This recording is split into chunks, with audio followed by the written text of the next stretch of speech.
I had varicose veins for years and I had to do something about it.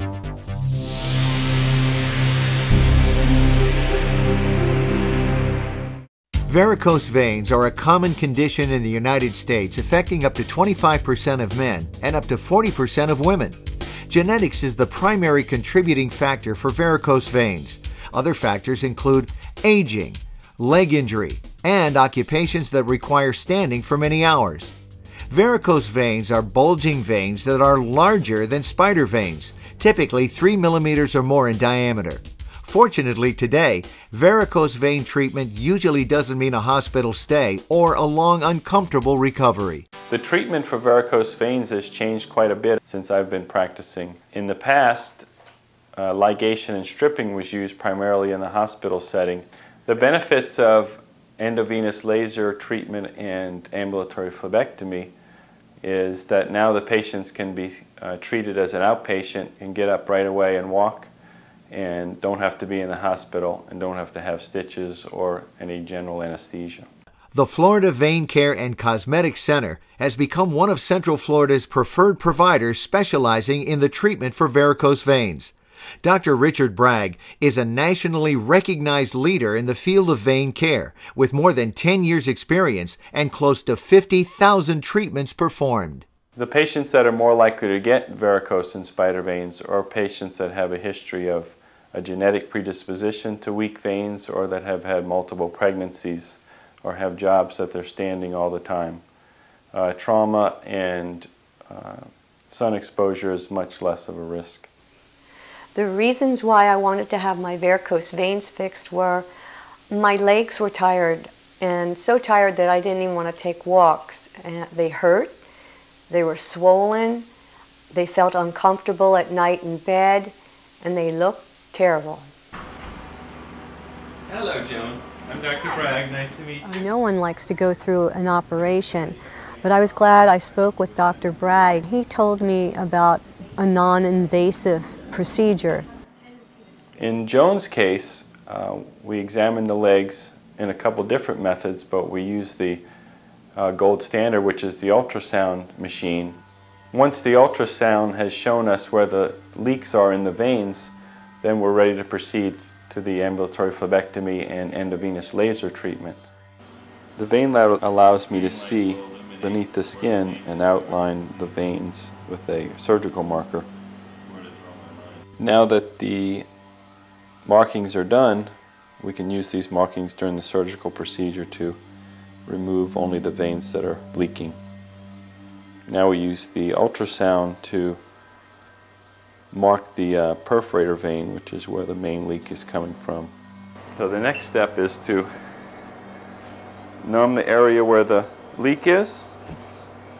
Then we'll bring the vein up to the surface, slide the laser fiber inside of it, and then seal the leak with the heat from the laser.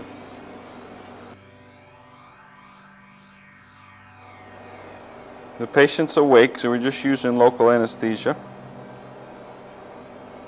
Now that the skin is numb and the veins are numb, a 3 millimeter incision is made to allow access to the varicose veins. The tip of the laser has an aiming beam, a little red light, so you can see that through the skin. And give the patient a little more numbing medicine. You can see that under the skin. We can use the ultrasound again to see the tip of the laser. 90. So now the laser has sealed the leak. We double check one more time with the ultrasound to make sure the deeper veins are still flowing properly. Then we don't need the laser anymore or the ultrasound. We're going to repair the damage that the leak has done over the years by removing these unnecessary veins. These veins are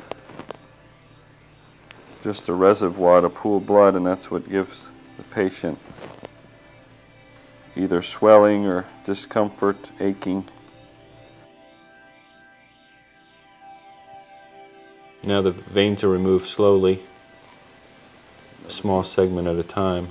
And here's a small segment of vein that's removed from a 3mm incision.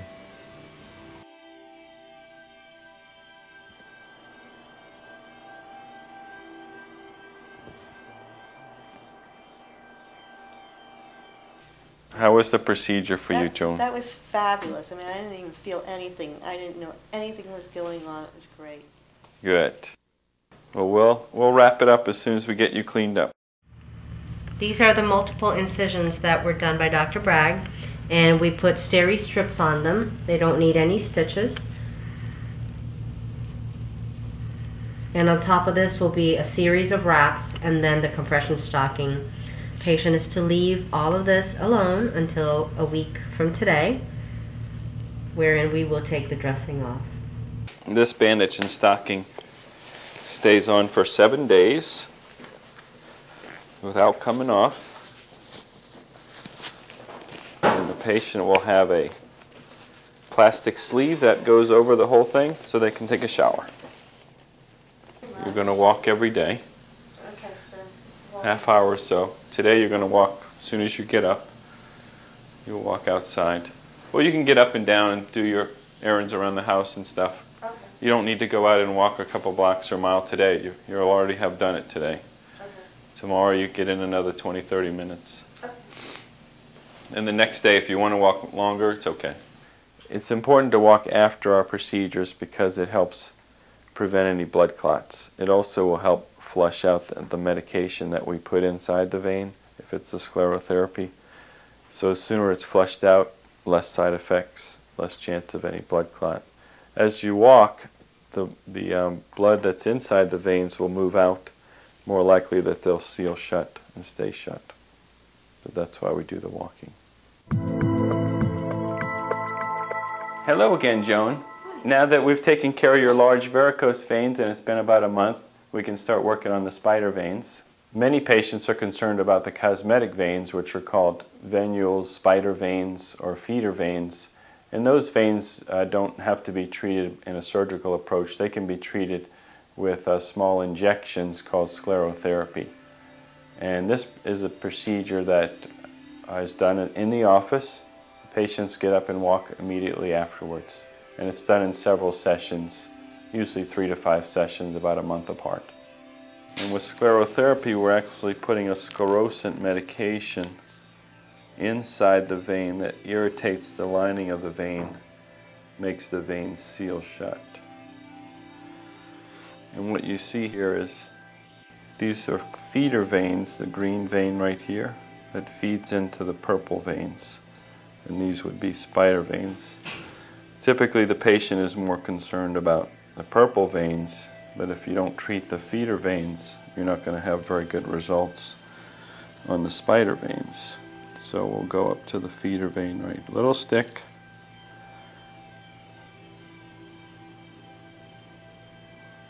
And you can see those shrink up right away. You see the green disappear. So that's the clear fluid replacing the blood. That's why you see it go away there. So watch this one disappear.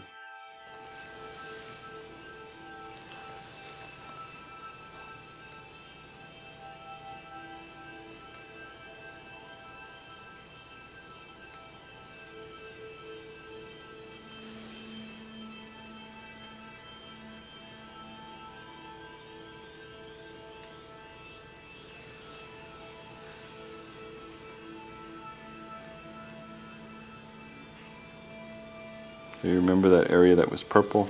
Now it's starting to fill back up, and it takes about 4 weeks for that to heal and go away.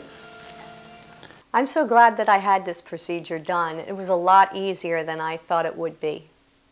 Dr. Bragg has had excellent long-term results using the minimally invasive options for vein disease. There's no way to completely prevent varicose veins, but improving your circulation and muscle tone can reduce your risk of developing varicose veins or getting additional ones.